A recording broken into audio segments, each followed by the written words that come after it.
Hey there everybody, Nubkeks here.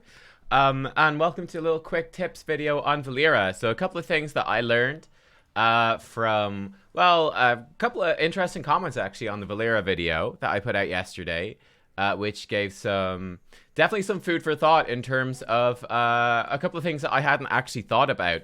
So number one, when we're looking at the bleed build, now obviously this was what some people got very distressed about this, that I wasn't playing a good build and all that sort of stuff. And that was, I don't know if that was in the part of the video that we published, but obviously I think because I cut the videos like before we go into the game. But someone was like, I'll play basic attack Valeera. So I was like, yes, basic attack Valeera is terrible. Let's give it a go. So obviously the build is building around hemorrhage, which is you do more damage to 40% more basic attack damage to enemies affected by Garrot, or Garrot. Now obviously I was picking things that I think go well with that. So like we went with this build, so which I actually think is a reasonably good build. Oh, I went where I misclicked. I picked combat readiness in the game, so enabling you to be a bit more tanky, so you can get more basic attacks off. Obviously the hemorrhage thing, slice and dice, where your basic attacks restore energy and you get attack speed, so you can, when you eviscerate with 3 points, bam, bam, bam, pump basic attacks in there. Smoke bomb again, so you can stay in more. Strangle because you're using Garrot.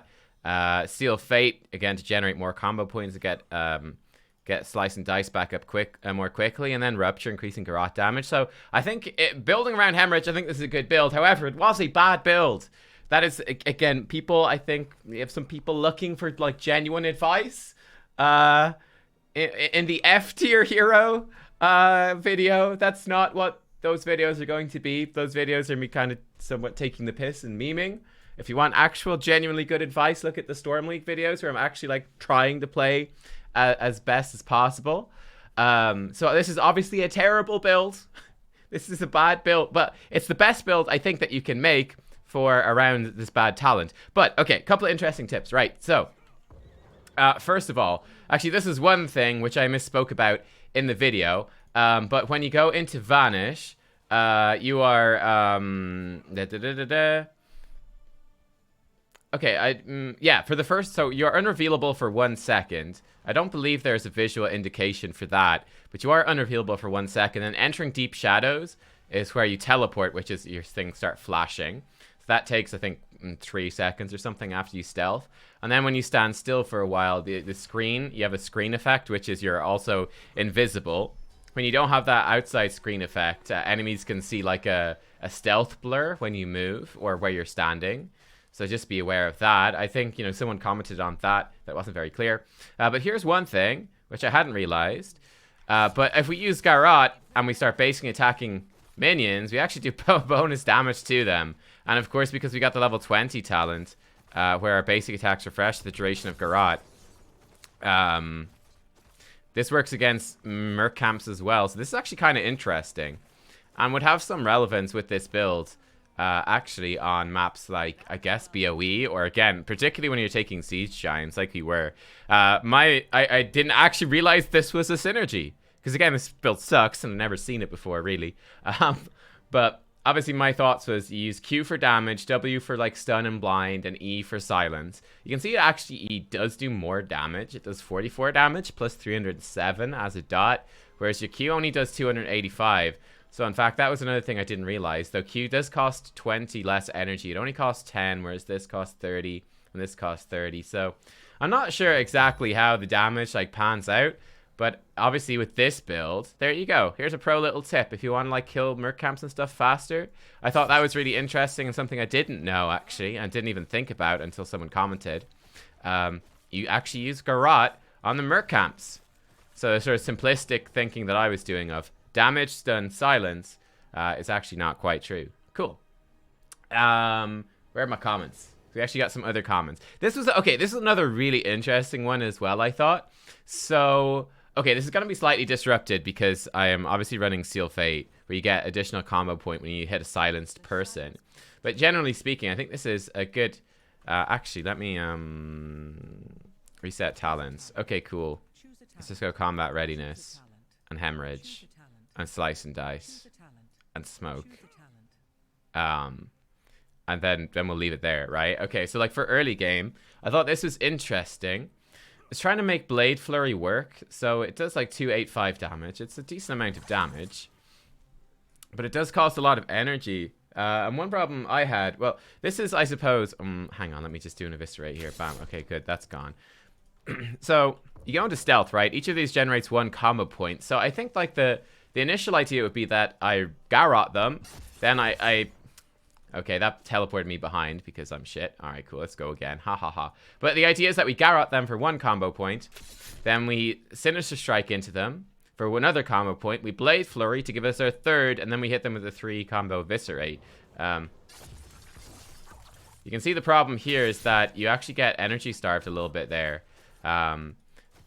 And you actually can't eviscerate straight away. There's a bit of a delay, which does become quite awkward. So I do wonder if it might not be the better idea to... now we're going to teleport. Garrot, do this. Like, charge them again and use your E. Like, maybe. I feel like you still get it off in roughly the same time period. It's certainly an interesting idea, right? Which was this comment, which is you E, Q, wait, Q again, then E. So, like, maybe. I think it's an interesting concept. It's relatively similar in terms of that. So, wait, hang on. Let me actually do a full combo. Let's get the good stats on it, because I'm curious now. My curiosity has been raised. Just wait till we get full energy again. I don't know. That's actually not a fair comparison, is it? But you get the idea. Or, so we do like 6 on, you know. Or we can do this, where we go E, Q, W, E. I feel like you are more energy starved. I think definitely the concern is that, I don't know. It's relatively comparable, isn't it? I actually genuinely don't know which one is better. You guys can watch that back if you care. And you can talk about it then. So, like, maybe. I'm not sure. There's something to be said for it. Obviously, it changes a lot when you get Seal Fate. Because with Seal Fate, you get full energy points. So, and with this build, we went with this. So you go really fast at that, and you can actually spam quite a bit. Again, the W is tricky because the energy cost is high. Of course, the downside, and part of why I think Valeera's design is terrible, is that you're basically using Sinister Strike, which is your mobility, as like a kind of a faceplant tool, which is really weird. It just feels so clunky. It just doesn't feel very good. So that's something I don't like. But like definitely the W thing becomes an issue, I think, as well in terms of game design, which is, well, it's kind of there for wave clear, but if it's not even that good to use in combat, unless you're hitting multiple people, it becomes quite awkward. Okay, so that was like one comment, which is some interesting stuff there. And some comments on talents we'll come back to. Ambush never used. I'm actually going to come back to that as well. The idea of ambush never used. Where are the other ones I marked with the heart I thought were good? Q-Build's considered the best. Yeah, so obviously Q-Build is the best one. Again, never use W-Build your combo points. Just Q into them over and over again. Which, yeah, that seems a common thing. I'm not entirely sure. It does seem like there is some merit to it for sure. And again, I think that's just symptomatic of why, and it's just another reason I wasn't even aware of that Valeera could go in the F tier, right, of hero design, which is that this ability is just a complete trap. It's a complete trap. You never ever want to use this. It's like, it's decent for a bit of wave clear, but what's the point of having a hero that, you know, literally one of your basic abilities is an actual trap in the team fight, and instead of the intuitive of one combo point from my opener, one from Sinister Strike, one from Blade Flurry, then hit them with Eviscerate, instead of that idea, that it's like just Sinister Strike, wait for the CD, Sinister Strike, and just keep spamming Sinister Strikes for damage and leave this button, for the most part, unpressed, unless you're going to be on top of multiple heroes at the same time and can generate multiple combo points. It's quite clunky. Personally, not a fan at all. But anyway, I think that was it in terms of those comments. Yeah, I think so. I also wanted to show, like, a couple of people were concerned about, like, you know, thinking Valeera is actually really, really good. So C tier. Someone was saying I think she's like a better tier. So this is like, in terms of, if you're curious or some actual advice on Valeera, and we'll look at her talents then as well for you guys that actually want to know. In terms of win rate, we scroll down. Oh, there she is. So Valeera is here, like 48% win rate overall. So yeah, she's not very good. In terms of viability, like, she's pretty much like a D tier hero probably. Like she's pretty much near the bottom right there. 48% isn't very good. So yeah, she's not great in terms of viability. Again, there was a comment somewhere saying that she's an A tier hero and Nubkeks you suck, but no, she's not. In terms of talents though, this is interesting. So this is looking at like master level, right? So obviously the best talent build, generally speaking. Well, actually, let's look at the actual win rates first. So like combat readiness actually is the highest win rate. I think it is a good talent. Vigor, I think, is probably maybe it's good. That seems sort of overrated to me, where you get more energy regen per second and more regen globes give you more energy. Like maybe it's really good late game when you finish the quest. Crippling poison is pretty nice, which slows them down, makes it easier to land your Qs, which is quite important.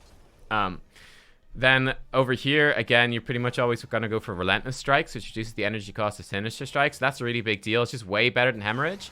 And in fact, if we go, let's actually do this. There we go. If I show you what I think is the best talent build, which is probably, again, I think you go for any of these. Obviously, against a target dummy doesn't really matter. We'll go with this. Relentless Strikes.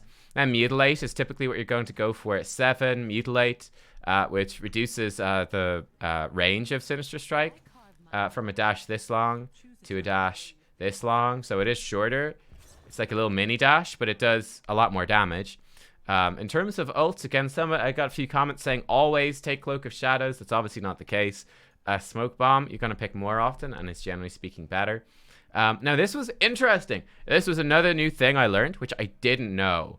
I did not know, which was that these Death from Above and Assassinate talents are actually really good in combo with each other. They got really good win rates. So Death from Above reduces the cooldown of Vanish by 4 seconds. So that's by half. If you when you teleport with Ambush, and Assassinate makes it do 50% more damage and reduce armor by an additional 10 if no other heroes within 4 range of the victim. So I had no idea about that. I will be honest with you. So if I go for these things here, so I need to wait to enter Deep Shadows to teleport. Okay, and then we teleport, and we miss because I'm bad. But like we go back in, and then we can go in and teleport again. I just think that's really cool. And it's more of like a look for a sort of a pick-off kind of thing, you know? Oh, wait, whatever. I think that's quite interesting. I had no idea that those were actually viable talents, but apparently they are. Again, generally speaking, you're going to go for Strangle, because you nearly always want to open with Garrote, because it's the best one, or Garrote, and then you're going to go with Seal Fate, so doing more damage with Sinister Strike, which does have nice synergy with Mutilate, of course, which is already boosting the damage. But most importantly, it gives you an extra combo point, and the silence lasts an obnoxiously long time at 2.5 seconds. So you're going to combo things with that. So typically look at something like this, right? I would take Smoke Bomb most of the time myself. Seal Fate. And then interesting, level 20. Oh, I didn't cover that. Elusiveness, generally speaking, is what people are looking for. 20% more move speed while vanished. So there you go. Obviously, getting knocked out of Vanish is like game over, basically. So that's the one that's taken most often. Rupture is a good win rate as well. Again, someone was advising taking this. This seems underwhelming, Enveloping Shadows. So, yeah, I don't know about that. I would, generally speaking, probably go with this. I actually think Adrenaline Rush is pretty good as well, but it's not been taken in any games, so I guess maybe not. My impressions of it are probably wrong, but you're typically going to look like something like this. Q in. Right. One also thing to note, I suppose, is that Crippling Poison would proc your Seal Fate as well. No, it doesn't. Sorry, but I'm wrong. It doesn't, because that slows. This procs off of stun, silences, and roots. So again, that's why I think this stuff combos well together. Like if we look at sort of an upfront burst thing here. Again, there's a little bit of a delay on that, which is clunky as fuck. Like, you can do 4,000 damage there, like, pretty fast. Like, it does add up in a nice burst, and there you go. It just does mean that you're just face-planting into a hero over and over again. Though they are silenced, and they are slightly slowed, so they should be easier to hit. And it's relatively difficult for them to do anything, because, again, 2.5 seconds silent is ridiculous. But there you are. That's, typically speaking, I think what you're looking at with Valeera, in terms of actual, genuine advice. So, again, I think... Ambush, honestly, is, unless you're, I think with those talents, with these 13, 16 talents, actually has some viability, which was a surprise to me. Other than that, I actually probably wouldn't bother ever casting it, really. You could probably safely never cast it, and you'll be just fine, I'm going to be honest. Cheap Shot is good if you've got setting up follow-up combos for your team. So, like, if the stun is going to be valuable to stop your team, or obviously blinding a hero, so, like, you know... really niche uses against like a Butcher or Rainer or someone that doesn't actually cast, but you want to slightly shut them down. Most of the time you're going with Garrote, of course, because 2.5 second silence is so broken. And it also ironically does the most damage realistically, which is hilarious. It also synergizes the best with this, etc, etc. And you'll be going for this sort of Q build. It's usually the best thing. I'd genuinely recommend this. That's, roughly speaking, proper advice what you're looking at with Valeera. Hope that was kind of helpful and somewhat interesting. But yeah, again, also the other tip of your W is pretty rubbish, which is just, I don't even know, man. Especially once you get Relentless Strikes and you're looking at a 15 energy Sinister Strike or a 40 energy Blade Flurry. Yeah, it gets bad, man. It gets bad, man. So yeah, for me, I actually found Valeera more fun. To recap, a couple little bits at the end of the other video, I actually found Valeera more fun to play than I expected her to be.